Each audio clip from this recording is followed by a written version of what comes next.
জেয়ারা ভিসার প্রসেসিং সিস্টেমের ভিতরে এমন কিছু আপডেট আনা হয়েছে, এক্ষেত্রে আমাদের মতো প্রবাসীরা এখন ফ্যামিলি নিতে চাইলে নানা ধরনের হয়রানির শিকার হবে।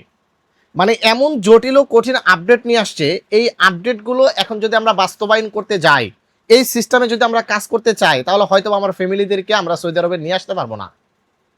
জেয়ারা ভিসায় এনে আমরা 3 মাস পর পর মেয়াদ বাড়াইতে পারতাম, বছর খানেক পর্যন্ত রাখতে পারতাম, আমাদের কিন্তু নানা ধরনের সুযোগ সুবিধা হতো। এখন মনে হচ্ছে না যে ধরনের আইন তৈরি করছে, আর এটাকে যদি আমরা ব্যক্তিগতভাবে বাস্তবায়ন করতে যাই, আমরা যদি এই মোতাবেক আমাদের জেয়ারা ভিসা প্রসেসিং করতে চাই, তাহলে ধাপে ধাপে আমরা মোটা অঙ্কের টাকা গুনতে হবে এবং আমরা হয়রানির শিকার হব। দেখেন এখানে আইনে কি বলা হচ্ছে, নতুন আপডেট। যদি আপনার স্ত্রীকে আপনি যদি জেয়ারা ভিসায় নিয়ে আসতে চান, আগে স্ত্রীর কথা বলতেছি, কারণ আমরা বেশিরভাগ ক্ষেত্রেই কিন্তু আমাদের ওয়াইফকে আমরা জেয়ারা ভিসায় নিয়ে আসি। যদি আমাদের ওয়াইফকে জিয়ারা ভিসায় এই মুহূর্তে আমরা নিয়ে আসতে চাই সৌদি আরবে, তাহলে আমাদের ভিসা প্রসেসিংয়ের পূর্ব শর্ত হচ্ছে আমাদের 100% কাবিননামাটা জেনুইন হতে হবে এবং এই কাবিননামাটা অনলাইন হতে হবে। এখন অনলাইন কিভাবে হবে?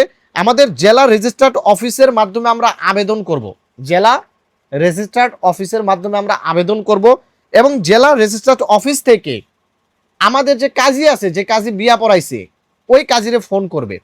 ফোন করে ভেরিফাই করবে যে আদৌ যে আমি কে, আমার বিয়াটা সে কাজে পড়াইছে কিনা, সঠিক তথ্য সকল তথ্য ঠিক আছে কিনা, এটা কাজের কাছ থেকে শুনে ভেরিফাই করবে। ভেরিফাই করার পর আপনাকে আপনার কাবিননামাটা অনলাইন করে দিবে।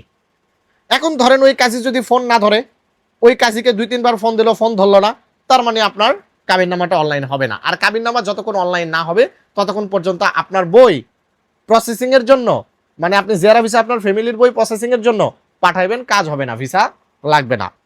এই গেল আপনার ওয়াইফের সিস্টেম। খুব জটিল, কিন্তু আপনার অনলাইন করতেই হবে এখন কাবিননামা, বুঝতেই তো পারতেছেন। এখন এটা অনলাইন করতে ধাপে ধাপে কাজীকে দাও, ওকে দাও, তেকে দাও, কি হতে পারে বাংলাদেশে এটা আপনারা ভালো করেই বোঝেন। এরপর আছেন, যদি আপনার ছেলে অথবা মেয়েকে আপনি নিয়ে আসতে চান জিয়ারা ভিসাতে, তাহলে তাদের জন্ম নিবন্ধন অবশ্যই অনলাইন থাকতে হবে অথবা ভোটার আইডি কার্ড অনলাইন থাকতে হবে। এটা পূর্বের নিয়মে, এটা আমরা জানি। এই গেল আপনার স্ত্রী, ছেলে, মেয়ে। ওকে, এখন আসেন, যদি আপনি পিতা, মাতা, শ্বশুর, শাশুড়ি, ভাই, বোন, অন্য রিলেটেড যদি কাউকে নিয়ে আসতে চান, এক্ষেত্রে রিলেশনশিপ সার্টিফিকেট লাগবে।